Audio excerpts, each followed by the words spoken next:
What's up, everyone? So today we're not going to be doing one of those extremely scripted and planned out videos where we talk about a specific topic and these players this, these players that.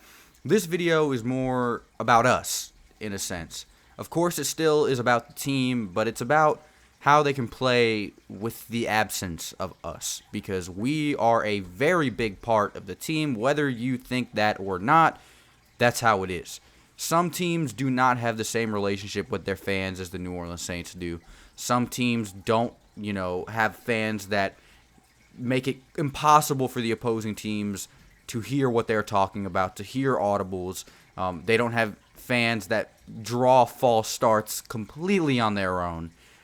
They don't have fans like that, but the New Orleans Saints do. So this topic 100% involves us and the team as a whole, because even though they're the ones on the field playing and the ones making millions of dollars, the ones watching it, aka us, still have a very big impact on the game.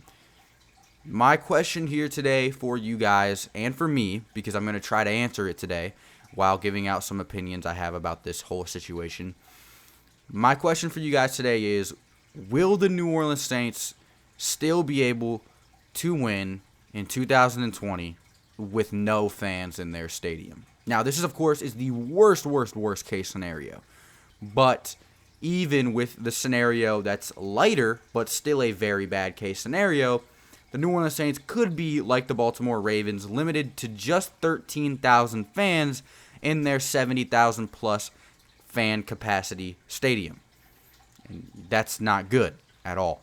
As you know, the team, like I said, us and them have a very symbiotic relationship where we have a job to do and they do as well. And just not having that could be a big drag on the 2020 season. So before we get into this, let's talk about one thing real quick, and that's not just how prominent our home field advantage is, but just how necessary it is. I already stated that we draw false starts and we make teams confused, but we also energize our side of the ball. Whether it be the defense, they feed off of it. Teron Armstead says the offense feeds off of it. If you watch the game last year, the season opener at home, the New Orleans Saints versus Houston Texans, we clawed back from like a 14-point deficit and won the game in very close fashion, in huge part thanks to our home field advantage. The New Orleans Saints are not talked about without mentioning the Who Dat Nation. That just isn't how it is. If you ever hear any analyst on ESPN, First Take, whatever it may be, Good Morning Football, you hear the Who Dat Nation, the home field advantage, the crowd noise, all mentioned. Because of how important it is. And because of how detrimental it is to the opposing teams. I cannot stress enough how much we mean to the team. They've even said it. Drew Brees constantly talks about it. Teron Armstead says it's the best feeling and best sound in the world. Sean Payton, God knows, has said so much about the home field advantage. And not having that in 2020 because of COVID-19 could be a huge hit to this team. An absolute ginormous hit. But that's not to say it's set in stone, because it isn't. There could be fans allowed, but there is a possibility there won't be. That's what we're going to be talking about today. So, I have two things for you, okay? Just two simple things that I want to talk to you guys about. The home playoffs record and the away playoffs record in the past so years, the past some odd years.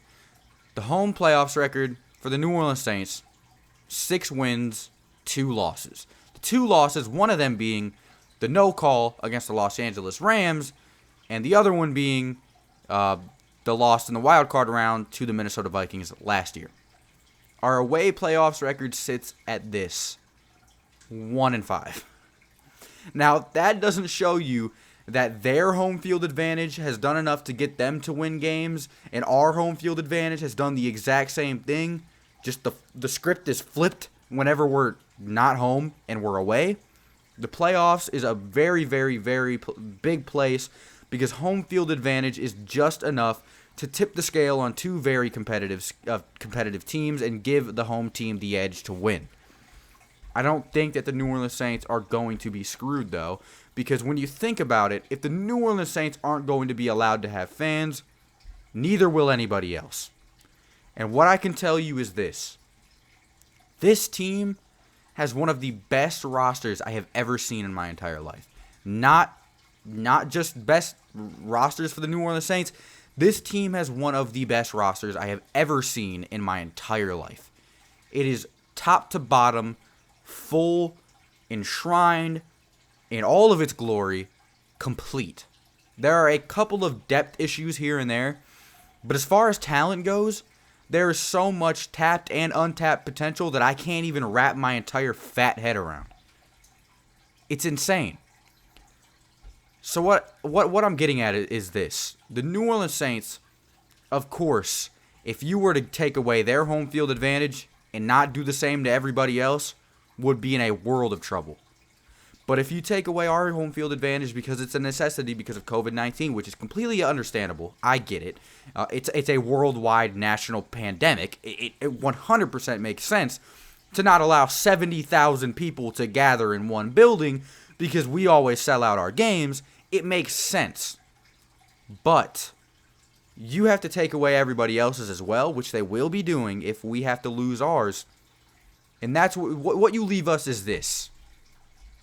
The New Orleans Saints with one of the best rosters in the league, if not the best. And then whatever team we're playing on a neutral playing ground. I will take us over anybody else in a neutral playing ground. Anyone. Except for maybe like Kansas City if they get lucky. There are so many teams that win games they shouldn't because of their home field advantage. We could use this to get away victories and still be good enough to win in a quiet Mercedes-Benz Superdome. That's really what I think. I think the New Orleans Saints will not only succeed in a time with no fans, I feel like we'll thrive in it. I really think we will. Because we aren't one of those teams who depend solely on home field advantage. We depend on it, but we're also good enough to back ourselves up if that extra push isn't there. Some teams aren't. Seattle wouldn't win many of their games at home if they didn't have that home field advantage. I think that's a little bit of food for thought you got to think about, because not only will we not have home field advantage, nobody will. And we're good enough to back up our stuff on a neutral playing ground. That's what I think about it. Do I think that this will be a huge hit to the team? Yes. Not having 74 whatever thousand people cheering you on, doing the Who Dat chant, which I so desperately wanted to be a part of this year because I feel something special about this year. Not being able to be a part of that, not being able to do those things, not hearing those things is going to be a huge hit to this team. But I'm telling you, this is something that we can easily prosper against. Seriously. So all of the media outlets who are saying the Saints are done because they are a team that survives solely off of our home field advantage, I do think it is a big deal and it is a detriment. But it isn't all we have going for us. We have so much more. Complete offense, complete defense, the addition of Emmanuel Sanders, players like Adam Trautman who haven't even seen the field yet that are going to be absolutely ridiculously good. Jared Cook, it's full season with Drew Brees. I'm so excited. Whether there are fans or not this year, I do believe there will be an NFL season, and I do believe the New Orleans Saints will prosper and do so many great things. And I feel like there is a possibility that Lombardi comes home. But one more question I want to ask you before I end this video is this. Do you think, this is what I think should be done in order to make home field advantage fair for teams this year? I feel like there should be a thing where there's artificial noise, of course, but it's where, how do I put this? You grab the average attendance and the average decibel level of that team, put it into a sound system, and blow it out. So if you have like the Cleveland Browns, who probably have like a 30,000-40,000 fan average, it's going to be quiet, but it will still be there, and it will still be technically home field advantage, and it will be used as such throughout the game. I feel like that could be very beneficial and really give a sense of, not hearing people's cleats rub up against the turf and hearing the individual smack of the ball to the hand, because it's going to be really weird hearing all that stuff up close. But what do you think? Let me know down in the comment section below. That's just it for today. I really don't make videos like this, but this was just something I was really interested in talking about because it's a big deal. It's a current event, and it's something that could detrimentally affect the New Orleans Saints if everything I said in this video does not fly. Thank you guys so much for watching, and I'll see you boys in the next one. Adios.